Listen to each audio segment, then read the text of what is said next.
दोस्तों अगर किसी से भी पूछा जाए कि टॉप मोबाइल सेलिंग ब्रांड कौन सी होगी इंडिया के अंदर जो सबसे ज़्यादा मोबाइल बेचती है इंडिया में, तो आप वही कहोगे जो सस्ते मोबाइल बनाती है, मतलब सस्ते में एंड्रॉयड मोबाइल दे देती है, जो है Xiaomi। तो यहाँ पर Xiaomi 2 सालों से नंबर 1 स्पॉट पे चल रहा था, लेकिन अब कहा जा रहा है कि सैमसंग ने पिछले साल के मुकाबले 51% की ज़्यादा सेल करी है इंडिया के अंदर, जिसके हिसाब से वो शायद Xiaomi को पछाड़ चुका है, क्योंकि दूसरे नंबर पे सैमसंग ही आता था। और इसी के साथ साथ इनके बजट सेगमेंट के भी काफ़ी ज़्यादा मोबाइल अब आ चुके हैं जो कि सीधा Xiaomi को टक्कर देते हैं, और ब्रांड वैल्यू भी है सैमसंग की, इस वजह से लोग सैमसंग की तरफ भी गए होंगे। तो यहाँ पर कहा जा रहा है कि शायद सैमसंग ने ओवरटेक कर लिया है Xiaomi के नंबर 1 स्पॉट को, और वो आ गए हैं अब नंबर 1 स्पॉट पे आफ्टर 2 years। तो यहाँ पर एक रिसर्च और कही जा रही है कि इतना नहीं हुआ है अभी तक, अभी Xiaomi नंबर 1 पर ही है, क्योंकि इनके मार्केट शेयर सैमसंग से ज़्यादा हैं अगर कंपेयर किया जाए तो। दोस्तों आरोग्य सेतु के बारे में बच्चे को मालूम है, लेकिन गवर्नमेंट को इतना मालूम नहीं था कि इसको एक्चुअली में बनाया किसने, इस एप्लीकेशन का डेवलपर कौन है। जब RTI लगाई गई इसके ऊपर तो किसी के पास में इसका जवाब ही नहीं था, जिसके बाद में सेंट्रल इंफॉर्मेशन कमीशन ने ये बात पर भी एक नोटिस भेज दिया है उनके पास में कि भैया अब इस बात का भी जवाब दो कि इस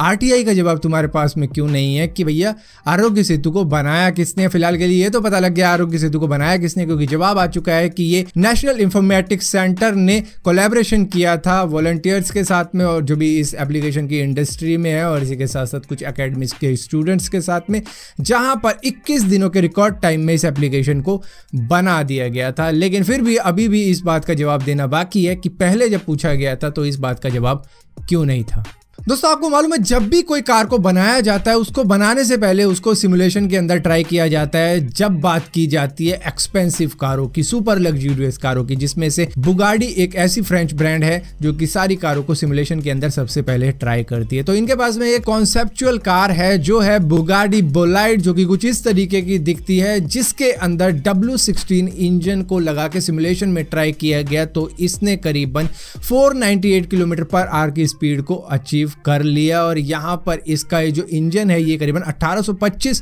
हॉर्स पावर का है, जो इसको बना देगा दुनिया की फास्टेस्ट और लाइटेस्ट कार जो कि रोडों पे चलाई जा सकती है। क्योंकि यहाँ पर ये अभी सिमुलेशन के अंदर है, कोई असलियत में बनाई नहीं गई है, लेकिन फिर भी कहा जा रहा है कि अगर ये बनाई गई तो ये बीट कर देगी सभी कारों को स्पीड के मामले में जो कि चलाई जा सकती है रोडों पे। दोस्तों आप में से बहुत से लोगों को याद होगा कि एक 3D पेन होता है जिससे आप 3D ड्राइंग भी कर सकते हो, मतलब कोई भी डिज़ाइन आप बना सकते हो उससे 3D में, अगर आपकी इमेजिनेशन जाती है वहाँ तक। तो यहाँ पर एक कंपनी है 3 डूडलर नाम की, जो कि पहले प्लास्टिक में ही बनाती थी, मतलब जो मटीरियल होता था ड्राइंग बनाने का वो प्लास्टिक हुआ करता था, लेकिन अब इन्होंने मेटल और वुड को भी इसके अंदर ऐड कर दिया है। मेटल की बात की जाए तो उसमें ब्रॉन्ज आता है, कॉपर आता है, और वुड में तो वुड ही आती है, और यहीं पर नायलॉन भी ऐड कर दिया गया। और कहा जा रहा है इससे आप 30 मिनट तक 3D ड्राइंग कर सकते हो, वो भी कंटिन्यूअसली। दोस्तों एनवीडिया ने जब से अपनी RTX 3000 सीरीज को अनवील किया है तब से सभी बजट गेमर्स की निगाहें थी कि AMD किस तरीके से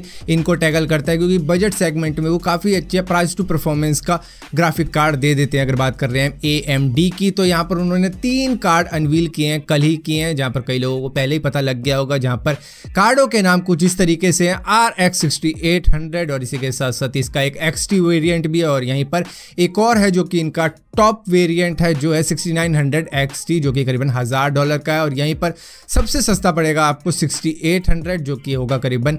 $580 का, और यहीं पर इसका जो XT वेरिएंट है वो पड़ेगा आपको करीबन $650 का। यहाँ पर ये जो 6800 वाली सीरीज़ है ये करीबन 18 नवंबर को मार्केट के अंदर आ जाएगी, और 6900 XT आएगा 8 दिसंबर को। और बात करें कि एनवीडिया के साथ में इन्होंने किस तरीके से compete करना है, तो यहाँ पर 6800 XT डायरेक्टली कंपटीटर है RTX 3080 का, क्योंकि वो है करीबन $700 का, और ये है करीबन $650 का। अगर बात की जाए इनके आर्किटेक्चर की, तो ये RDNA 2 आर्किटेक्चर को यूज़ कर गए हैं, जो कि पहली बार कंप्यूटर के ऊपर आया है। इससे पहले इन्होंने Xbox सीरीज X और S और इसी के साथ साथ PlayStation 5 को भी यही सेम आर्किटेक्चर का GPU दिया है। तो यहाँ पर यही सेम चीज़ अब कंप्यूटर के अंदर भी आई है, जहाँ पर 4K की परफॉर्मेंस में इन्होंने कई AAA टाइटल के अंदर 3080 को भी बीट किया, और इसी के साथ साथ RTX का 3080 करीबन 320 वॉट पे काम करता है, और इनका जीपीयू 300 वॉट पे काम करता है, तो यहाँ पर एनर्जी तो कुछ सेव हो रही है। और इसी के साथ साथ अगर बात की जाए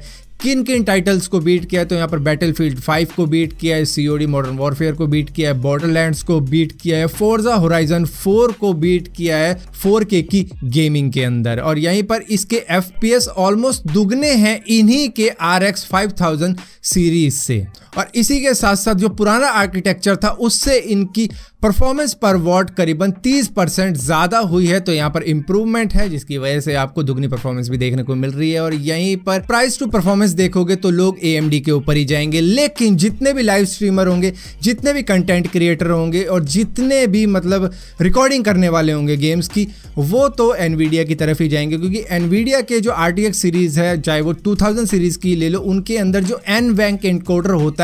वो आपकी रिकॉर्डिंग स्ट्रीमिंग को काफ़ी ज़्यादा स्मूथ कर देता है। वो जो लोड होता है प्रोसेसिंग का सारा कुछ, वो GPU अपने ऊपर भी ले लेता है, जिसकी वजह से दिक्कत नहीं आती है किसी भी गेम को लाइव स्ट्रीम करने में, रिकॉर्ड करने में, और काफ़ी स्मूथली सारा काम हो जाता है, वो भी सिंगल PC के ऊपर, ना कि आपको 2 PC चाहिए होंगे। तो इसकी वजह से शायद लोग प्रेफर करेंगे NVIDIA को। हाँ, अगर AMD के इस आर्किटेक्चर के साथ में कोई नया एनकोडर आ जाता है या फिर कुछ अलग ही वो कमाल कर देते हैं अपने एनकोडर के साथ में, तो शायद ये बीट कर जाएगा NVIDIA को, क्योंकि प्राइस भी कम है और ऊपर से एनकोडर भी अच्छा मिल जाएगा, तो शायद AMD बीट कर देगा NVIDIA को, वरना नहीं। सो फिलहाल के लिए दोस्तों अपडेट्स तो बहुत सारी हैं, जैसे कि जापान की एक्सपेरिमेंटल बुलेट ट्रेन जो कि अल्फा एक्स है, उसने 381 km/h की स्पीड को अचीव कर लिया अपने पहले ही टेस्ट के अंदर। और इसी के साथ साथ अल्फाबेट लून जो कि गूगल की पेरेंटल कंपनी का एक प्रोजेक्ट है, उसने दुनिया का चक्कर लगा लिया 312 दिनों में। और कोरल रीफ ऐसी जो ऑस्ट्रेलिया के समुद्र में पाई गई है, जो कि एम्पायर स्टेट बिल्डिंग से भी